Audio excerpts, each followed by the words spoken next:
हिंदी साहित्य के मूर्धन्य उपन्यासकार एवं कथाकार मुंशी प्रेमचंद की अनेकों प्रसिद्ध कहानियों में से एक बड़ी ही चर्चित कहानी है सती। आज चितरंजन चैनपुरा उसी सती कहानी का काव्यानुवाद प्रस्तुत कर रहे हैं। कल्लू एक कुरूप पुरुष था, मुलिया सुंदर युवती। कल्लू एक कुरूप पुरुष था, मुलिया सुंदर युवती। पति पत्नी थे दोनों, ईश्वर की यह कैसी जुक्ति। जोड़ियां तो ईश्वर के दरबार में बना करती हैं साहब, हमारे और आपके कहने या ना कहने से क्या फर्क पड़ता है। कल्लू एक कुरूप पुरुष था, मुलिया सुंदर युवती। पति पत्नी थे दोनों, ईश्वर की यह कैसी जुक्ति। मुलिया तो कौड़ी पाई, कल्लू ने पाया सोना। मुलिया तो कौड़ी पाई, कल्लू ने पाया सोना। मुलिया को पाना ही पाना, कल्लू को था खोना। मुलिया के पास खोने के लिए था ही क्या, उसको तो कल्लू मिला था, किंतु कल्लू हमेशा सशंकित रहता था। मुलिया तो कौड़ी पाई, कल्लू ने पाया सोना। मुलिया को पाना ही पाना, कल्लू को था खोना। मुलिया थी निश्चिंत आह्लादित, कल्लू बड़ा सशंकित। मुलिया निश्चिंत आह्लादित थी, लेकिन कल्लू सशंकित था। मुलिया थी निश्चिंत आह्लादित, कल्लू बड़ा सशंकित। हृदय पटल पर कल्लू के मुलिया ही हरदम अंकित। फिसल न जाए हाथ से मुलिया, कल्लू सदा सचेत। फिसल न जाए हाथ से मुलिया, कल्लू सदा सचेत। सुंदर पत्नी पाकर उसको पकड़ा सक्का प्रेत। सुंदर पत्नी घर में आने के बाद समाज में जो होता है वही हुआ। बड़ी भीड़ घर में आने वाले पुरुषों की भारी, जान रहा था कल्लू इसकी जड़ में सुंदर नारी। बड़ी भीड़ घर में आने वाले पुरुषों की भारी, जान रहा था कल्लू इसकी जड़ में सुंदर नारी। जब भी किसी अपर के संग मुलिया हंसती बतियाती, आशंकित कल्लू की धक धक लगी धड़कने छाती। पति और पत्नी के बीच में इस आशंका की दीवार यहीं से उत्पन्न होती है जी। तो जब भी किसी अपर के संग मुलिया हंसती बतियाती, आशंकित कल्लू की धक धक लगी धड़कने छाती। पत्नी के सुख दुख की चिंता में रहता दिन रात, मुलिया ही कल्लू का जीवन शाम दोपहरिया प्रात। मुलिया का यह हाल कि कल्लू जब तक घर ना आता, मछली जैसी तड़पती रहती, कुछ भी नहीं सुहाता। इसी तरह से उनके प्यार की गाड़ी चल रही थी। कितने युवक वहां आए, मुलिया ने दिया न ध्यान। कितने युवक वहां आए, मुलिया ने दिया न ध्यान। उसका तो इस दुनिया में था कल्लू ही भगवान। उसका तो इस दुनिया में था कल्लू ही भगवान। कल्लू का एक भाई चचेरा राजा उसका नाम। देखिए कहानी कैसे मोड़ लेती है अब। कल्लू का एक भाई चचेरा राजा उसका नाम, नारी को चुटकी में उसका रहा रिझाना काम। रसिया हंसमुख बातू नी था सुंदर स्वस्थ जवान, तन पर उजले कपड़े पहने लाल लिए मुंहपान। जिस दिन से देखा था उसने मुलिया का तन गोरा, उस दिन से ही डाल रहा था उसके ऊपर डोरा। पर्व और त्योहारों का होता ऊंचा स्थान, नवजीवन देने आता है मानो नया बिहान। तीज के दिन कल्लू ले आया लट्टे की एक साड़ी, इसी प्यार से चलती थी उसके जीवन की गाड़ी। हमारे जीवन में पर्व त्योहारों का बड़ा महत्वपूर्ण स्थान होता है भाई, नवजीवन देता है।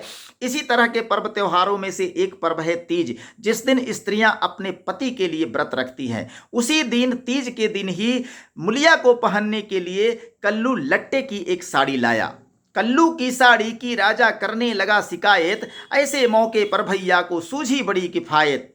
मुलिया के पास जाकर के शिकायत करने लगा कि भला तीज जैसे पर्व पर भैया को ऐसी किफायत सूझी, लट्टी की साड़ी लाए। कल्लू की साड़ी की राजा करने लगा शिकायत, ऐसे मौके पर भैया को सूझी बड़ी किफायत। उस दिन ही राजा एक सुंदर चुनरी लेकर आया और अपनी जान की जिद पर उसने मुलिया को पहनाया।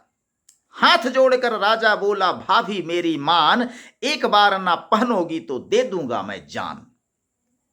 अब तो ऐसी जिद पकड़ लिया राजा, करे न देवर आत्महत्या चुनरी उसने ले ली। किसने? मुलिया ने। करे न देवर आत्महत्या चुनरी उसने ले ली, नहीं खेल पाई वह चढ़कर उसकी कभी हथेली। चुनरी पहन के मुलिया बन गई रसगुल्लों की प्याली, ज्यों परोस कर खींच ली आगे से राजा की थाली। होठों पर मुस्कान लिए जब भिड़का ये दरवाजा, भरकर गहरी आस निराशा में लौटा तब राजा। उसके अरमानों पर पानी फिर गया। इसी बात से कल्लू के मन में बैठा संदेह, चूंकि चुनरी पहन ली थी मुलिया। इसी बात से कल्लू के मन में बैठा संदेह, अंदर से घुलता जाता था लगी सूखने देह। शक की बीमारी कल्लू को पकड़ ली। इसी बात से कल्लू के मन में बैठा संदेह, अंदर से घुलता जाता था लगी सूखने देह।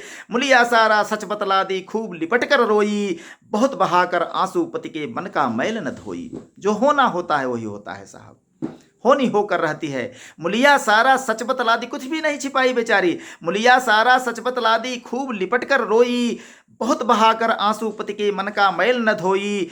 कल्लू उस दिन से कुछ खोया खोया सा रहता था, मन की बात नहीं वह सम्मुख मुलिया से कहता था।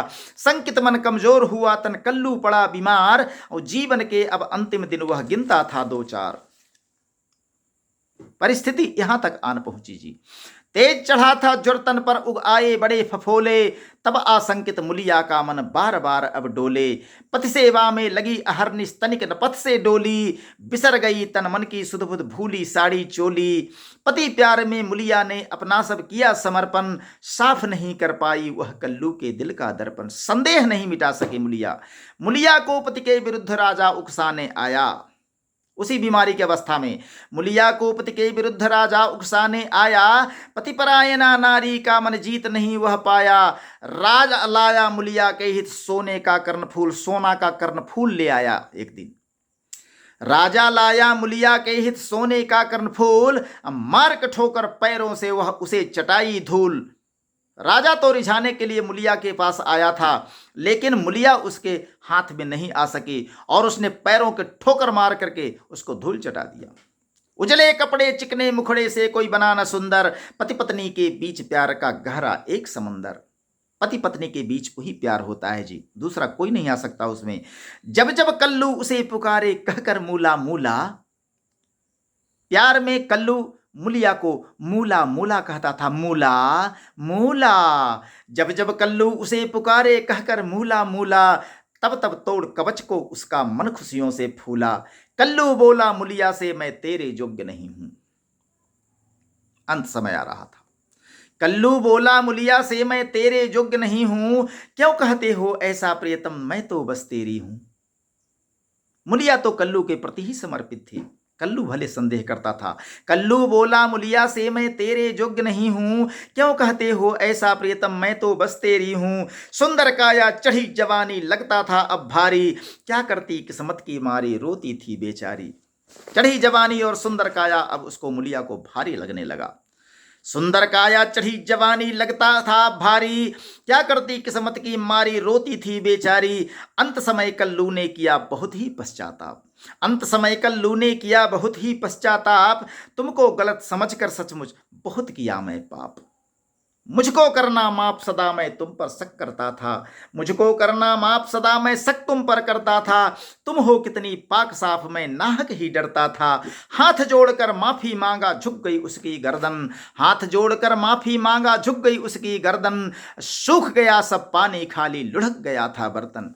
जिस दिन बंद हुई थी कल्लू के जीवन की नाड़ी, लोर से उस दिन से मुलिया की सूखी कभी न साड़ी।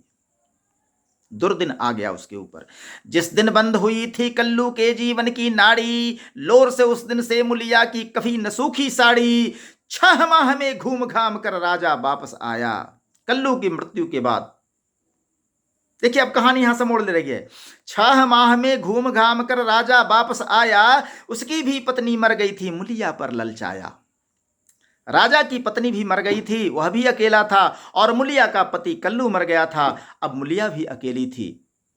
मुलिया की भरी जवानी अभी आई भी नहीं थी। कम उम्र में पहले शादियां हो जाया करती थी जी। इतनी खूबसूरत सुंदर स्त्री थी मुलिया, अभी खुलकर जवान भी नहीं हो पाई थी। उसी समय उसके पति का देहांत हो गया। तो 6 माह में घूम घाम कर राजा वापस आया, उसकी भी पत्नी मर गई थी, मुलिया पर ललचाया। सोचा मेरी तरह यह भाभी भी हुई अकेली, मेरी भी है चढ़ी जवानी यह भी नई नवेली। सोचा मेरी तरह ये भाभी भी हुई अकेली, मेरी भी है चढ़ी जवानी यह भी नई नवेली। अवसर पाकर पहुंच गया राजा मुलिया के पास, अवसर पाकर पहुंच गया राजा मुलिया के पास। कहाँ जाएगी मुझे छोड़ यह मन में था विश्वास, भैया तो अब रहे नहीं। जीभ फेरते हुए होठ पर वह अपना मुंह खोला। कौन? राजा। जीभ फेरते हुए होठ पर वह अपना मुंह खोला, नीच और निर्लज्ज हंसी हंसकर धीरे से बोला। क्या कहता है कि भाभी अब तो रहे न भैया उम्र ही तेरी कितनी, भाभी अब तो रहे न भैया उम्र ही तेरी कितनी। अब भी कैसी गोरी चिट्ठी सुंदर चुलबुल चिकनी, अभी तो खुलकर जवान भी नहीं हुई है मुलिया। भाभी अब तो रहे न भैया उम्र ही तेरी कितनी, अब भी कैसी गोरी चिट्ठी सुंदर चुलबुल चिकनी। मुलिया बोली भूल के मेरे पास कभी मत आना, मुलिया बोली, भूल के मेरे पास कभी मत आना, नहीं किसी ने अब तक नारी हृदय को पहचाना। मुलिया डपट कर कहती है राजा को। राजा बड़ी उम्मीद लेकर के आया था, लेकिन मुलिया बोली, भूल के मेरे पास कभी मत आना, नहीं किसी ने अब तक नारी हृदय को पहचाना। बुझती नहीं चिता पत्नी की, करता पति विवाह। कितनी बड़ी बात कहती है मुलिया कि पुरुष ऐसा होता है कि उसकी पत्नी की चिता की राख भी नहीं बुझती है और वह दूसरा विवाह कर लेता है। बाहरे पुरुष, बुझती नहीं चिता पत्नी की, करता पति विवाह, पुरुष की याद में नारी करती जीवन का निर्वाह। चिता की अग्नि बुझते ही पुरुष दूसरी पत्नी अपने घर में ले आता है विवाह करके, लेकिन एक स्त्री होती है जो अपने पति के याद में, अपने पति की याद में पूरा जीवन निर्वाह कर जाती है। बुझती नहीं चिता पत्नी की, करता पति विवाह, पुरुष की याद में नारी करती जीवन का निर्वाह। भले ही इस दुनिया से उठ गई है कल्लू की देह। मुलिया डांट कर कहती है कि भले ही इस दुनिया से उठ गई है कल्लू की देह, मेरा पति मुझ में ही रमता बनकर आज विदेह। भले नश्वर तन, उनकी यह लौकिक काया आज इस संसार में नहीं है, पार्थिव शरीर उठ गया है, लेकिन वह विदेह बन करके हमेशा मेरे साथ रहते हैं, मेरे अंदर बसते हैं। बुझती नहीं चिता पत्नी की, करता पति विवाह, पुरुष की याद में नारी करती जीवन का निर्वाह। भले ही इस दुनिया से उठ गई है कल्लू की देह, मेरा पति मुझ में ही रमता बनकर आज विदेह। चाहे जैसा भी था मेरा पति था एक सहारा, चाहे जैसा भी था मेरा पति था एक सहारा, लगा बरसने मुलिया की आंखों से अब अंगारा। चाहे जैसा भी था मेरा पति था एक अंगारा, चाहे जैसा भी था मेरा पति था एक सहारा, लगा बरसने मुलिया की आंखों से अब अंगारा। खबरदार जो मेरे ऊपर तुमने आंख उठाई, पी जाऊंगी रक्त अगर देखी तेरी परछाई। खबरदार जो मेरे ऊपर तुमने आंख उठाई, पी जाऊंगी रक्त अगर देखी तेरी परछाई। भागा तब वह अधम वहां से अपनी जान सहेज। राजा भाग चला, भागा तब वह अधम वहां से अपनी जान सहेज। भय से थर थर कांप रहा था देख सती का तेज, भय से थर थर कांप रहा था देख सती का तेज, भय से थर थर कांप रहा था देख सती का तेज। धन्य सती।